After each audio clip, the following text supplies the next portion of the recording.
Assalamualaikum warahmatullahi wabarakatuh. Halo semuanya, bertemu kembali pada video kali ini. Pada kesempatan kali ini kita akan membahas mengenai uji saj fotosintesis. Saya telah melakukan uji fotosintesis, yaitu uji saj bersama dengan dosen pengampu saya, yaitu Ibu Yeni Widiawati MPD. Tujuan praktikum kali ini yaitu membuktikan bahwa fotosintesis menghasilkan glukosa yang disimpan dalam bentuk amilum atau pati, dan membuktikan bahwa fotosintesis membutuhkan karbon dioksida dan juga cahaya matahari. Untuk dasar teorinya yaitu sebagai berikut. Organisme autotrof membuat makanannya sendiri dengan cara membuat molekul organik dari karbon dioksida dan bahan organik lain dari lingkungan.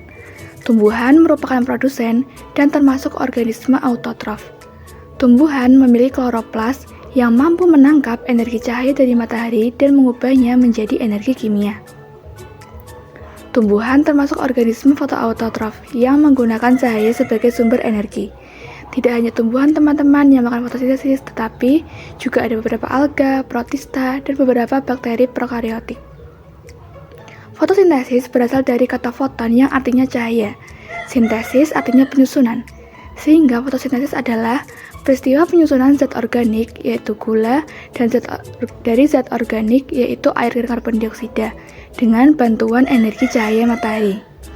Fotosintesis adalah proses penyusunan atau sintesis karbohidrat yang terjadi pada tumbuhan hijau, di mana tumbuhan hijau ini mengandung klorofil dengan bantuan cahaya matahari.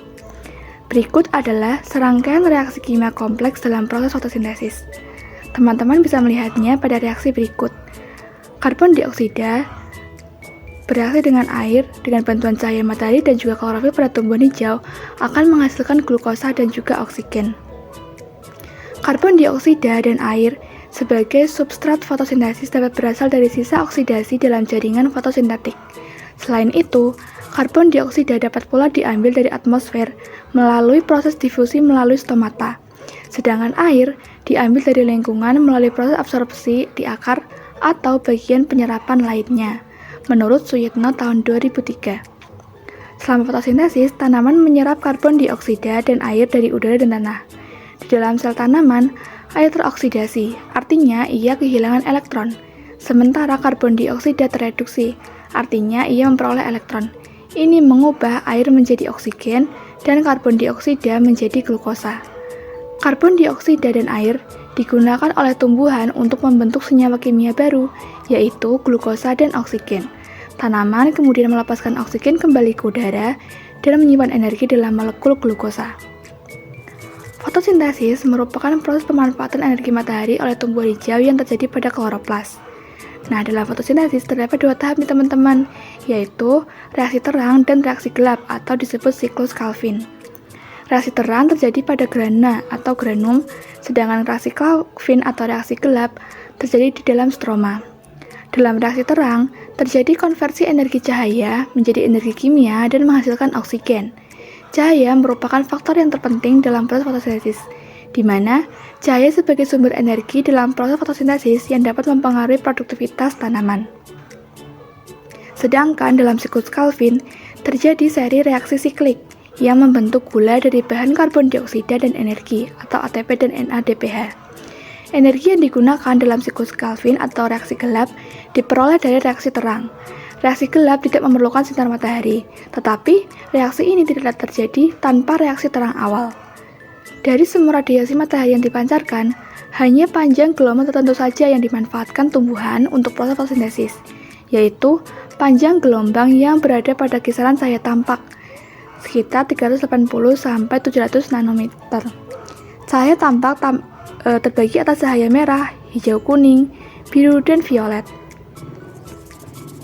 Masing-masing jenis cahaya berbeda pengaruhnya terhadap fotosintesis. Hal ini terkait pada sifat pigmen penangkap cahayanya yang bekerja dalam fotosintesis. Nah, dalam praktikum kali ini, daun tanaman yang dapat melakukan fotosintesis akan membentuk pati yang dapat dideteksi dengan menggunakan larutan kalium iodida atau Ki.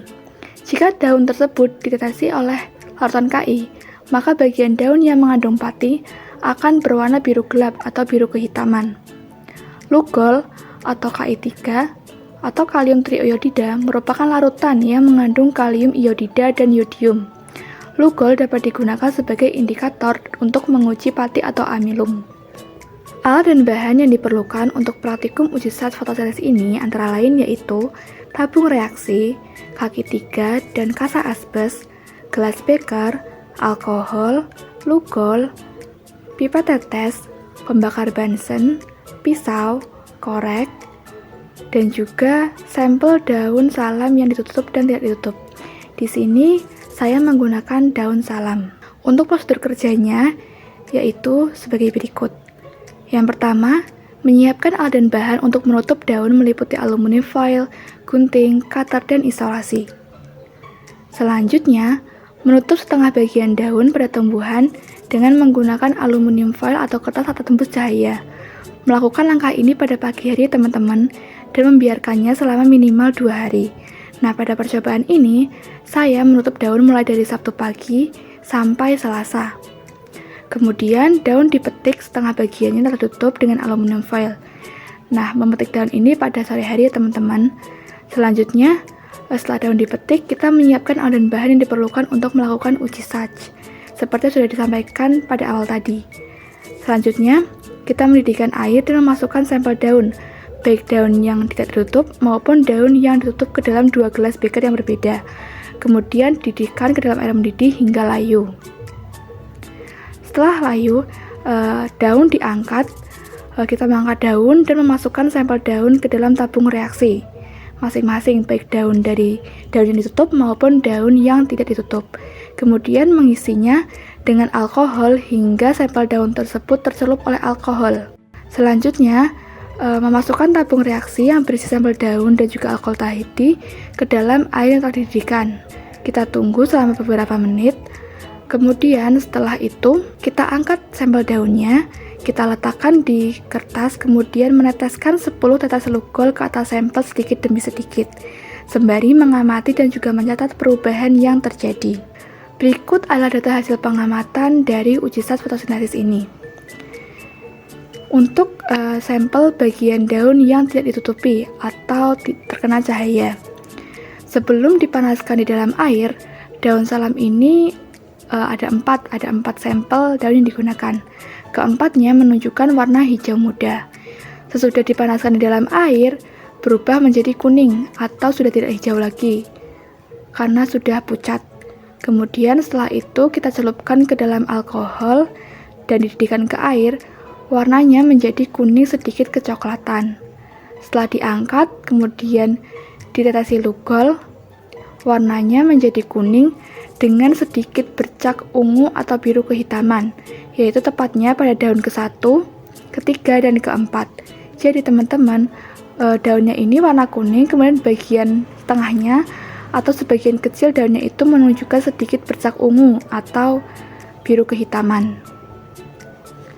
Sedangkan untuk bagian daun yang ditutupi dengan aluminium foil, sebelum dipanaskan di dalam air itu warnanya hijau muda keempat daun yang ditutupi. Nah, sesudah dipanaskan di dalam air, warnanya menjadi kuning plus, lebih gelap dari yang kuning. Kemudian setelah dicelupkan ke dalam alkohol yang dipanaskan, warnanya menjadi kuning kecoklatan. Kemudian kita tetesi lugol, kita angkat, kita tetesi lugol, warnanya tetap kuning kecoklatan. Untuk daun yang ditutupi ini warnanya kuning kecoklatan tanpa ada bercak ungu-ungu seperti pada daun yang tidak ditutupi tadi. Oke, selanjutnya adalah pembahasan mengenai data hasil pengamatan tersebut, yaitu sebagai berikut. Percobaan zat dilakukan untuk membuktikan bahwa fotosintesis ini menghasilkan glukosa yang disimpan dalam bentuk amilum atau pati dan membuktikan bahwa fotosintesis ini membutuhkan karbon dioksida dan juga cahaya matahari. Pada percobaan fotosintesis kali ini, partikel melakukan uji zat menggunakan daun tumbuhan salam. Dilakukan pada hari Sabtu, tanggal 19 Oktober tahun 2024, dimulai dengan membungkus sebagian permukaan daun tersebut dengan aluminium foil pada pagi hari. Adapun tujuan membungkus daun tersebut dengan aluminium foil adalah agar daun yang tertutup tadi tidak terkena sinar matahari sehingga proses fotosintesis tidak dapat berlangsung. Kemudian Daun tersebut dipetik pada hari Selasa tanggal 22 Oktober tahun 2024, jadi ditutup selama kurang lebih 4 hari teman-teman, dan dimasukkan ke dalam air mendidih atau direbus. Jadi sampel daunnya setelah dipetik itu kita rebus ke dalam air mendidih. Hal ini bertujuan untuk mematikan klorofil pada daun teman-teman. Perebusan daun pada alkohol panas juga dilakukan untuk membantu melarutkan klorofil pada daun. Sehingga warna daun setelah polutan klorofil ini nantinya akan menjadi pucat atau tidak hijau lagi. Sel-sel klorofil pada daun harus dimatikan terlebih dahulu agar memudahkan klorofil untuk larut dan keluar dari daun yang akan mempermudah pemberian lugol untuk menguji amilum atau pati. Berdasarkan uji Sachs yang telah dilakukan, terdapat perbedaan antara daun salam yang ditutup aluminium foil dengan daun yang tidak ditutup. Pada daun salam yang tidak ditutupi aluminium foil, warna awal daun salam ke-1, kedua, ketiga, dan keempat yaitu hijau muda. Setelah dilakukan perebusan di air mendidih, keempat daun menunjukkan perubahan warna menjadi kuning atau sudah mulai berwarna pucat daripada warna sebelumnya. Kemudian setelah itu, dilakukan perebusan sampel pada alkohol panas. Keempatnya menunjukkan perubahan warna dari yang semula kuning menjadi kuning sedikit kecoklatan. Ada bercak-bercak coklatnya teman-teman. Warna alkohol yang untuk merebus tadi menjadi kehijauan yang menandakan klorofilnya itu melarut. Perebusan sampel daun salam ini membutuhkan waktu yang cukup lama hingga layu, terutama perebusan di air mendidih. Setelah dilakukan perebusan pada alkohol panas, sampel diangkat dan dicuci bersih, kemudian sampel ditetes lugol sedikit demi sedikit sampai 10 tetes. Hal ini dikarenakan daun salam ini sulit untuk dideteksi teman-teman karena ternyata daun salam ini mengandung zat lilin. Setelah menunggu beberapa menit, sampel daun menunjukkan adanya perubahan warna menjadi kuning dengan sedikit bercak biru kehitaman atau ungu, meskipun bercak-bercak ini hanya sebagian kecil daun saja, di bagian tepi dan juga di bagian tengahnya, yaitu pada sampel daun salam yang ditutupi ke-1, ke-3, dan juga ke-4. Bagian permukaan daun yang berubah menjadi biru hitam ini menandakan adanya amilum yang merupakan hasil dari fotosintesis. Sedangkan pada sampel kedua tidak menunjukkan warna biru kehitaman. Hal ini dapat terjadi karena kurang lamanya daun direbus pada air mendidih dan alkohol panas. Daun salam mengandung zat lilin yang sulit untuk dilayukan, sehingga butuh perebusan yang lama. Sementara pada sampel daun yang ditutup aluminium foil, warna awal keempat sampel daunnya itu hijau muda. Nah, setelah direbus pada air mendidih, warnanya berubah menjadi kuning plus atau kuning sedikit gelap. Kemudian sampel direbus pada alkohol panas, warna sampel daun berubah menjadi kuning kecoklatan. Warna alkoholnya pun menjadi kehijauan yang menandakan melarutnya klorofil daun. Berdasarkan teori, seharusnya daun yang ditutup atau tidak terkena cahaya matahari akan berwarna pucat. Oleh karena itu, perlu diperhatikan dengan teliti warna awal sampel sebelum ditetesi lugol dan setelah ditetesi lugol agar mengetahui adakah perubahan warna menjadi biru kehitaman dan tidak terkecoh dengan warna sampel setelah perebusan yang sudah berwarna kecoklatan tadi. Nah, setelah ditetes lugol dan menunggu selama beberapa menit, keempat sampel daun yang ditutup tidak menunjukkan warna biru kehitaman.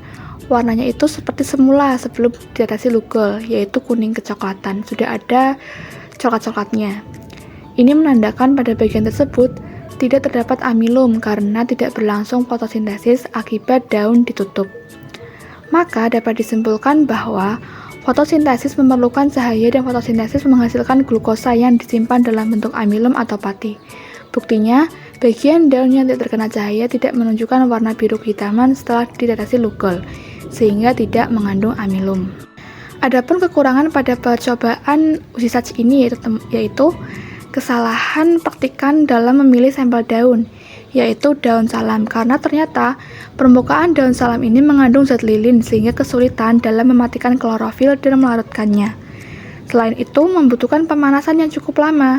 Klorofil pada sampel daun salam belum larut sempurna karena keterbatasan waktu praktikum, sehingga proses pengamatan perubahan sampel daun cukup sulit karena hanya sebagian kecil yang terlihat menunjukkan biru kehitaman.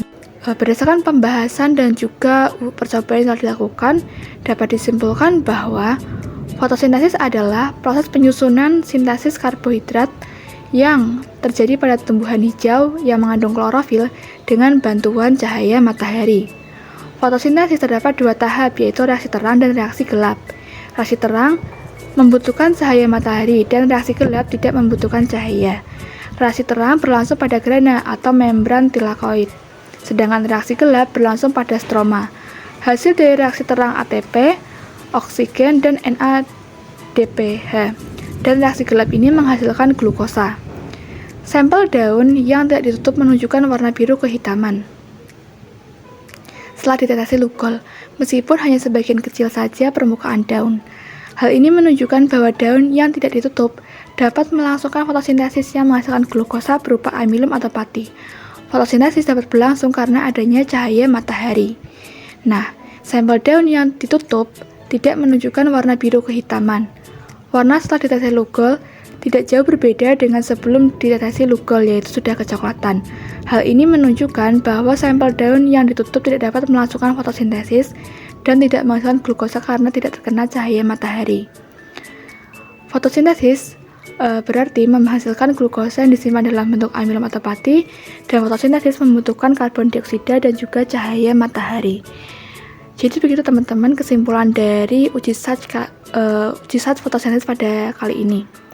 Untuk sarannya yaitu percobaan ini memerlukan pengamatan yang teliti dan harus benar-benar diperhatikan. Terlebih lagi saat proses pembuktian adanya amilum atau pati pada daun. Maka diperlukan ketelitian saat membungkus daun dengan aluminium foil agar daun tersebut betul-betul tidak mendapatkan cahaya matahari saat dibungkus. Selain itu, pemilihan jenis daun untuk sampel harus diperhatikan. Lebih baik menggunakan daun yang tipis dan tidak mengandung zat lilin seperti daun singkong, daun jambu biji, dan daun pepaya. Untuk daftar pustakanya berikut. Oke teman-teman, sekian video uji sat fotosintesis pada kali ini. Terima kasih teman-teman telah menonton. Jangan lupa like, comment, share, and jangan lupa subscribe-nya ya teman-teman. Terima kasih. Sampai jumpa kembali di video berikutnya. Bye-bye.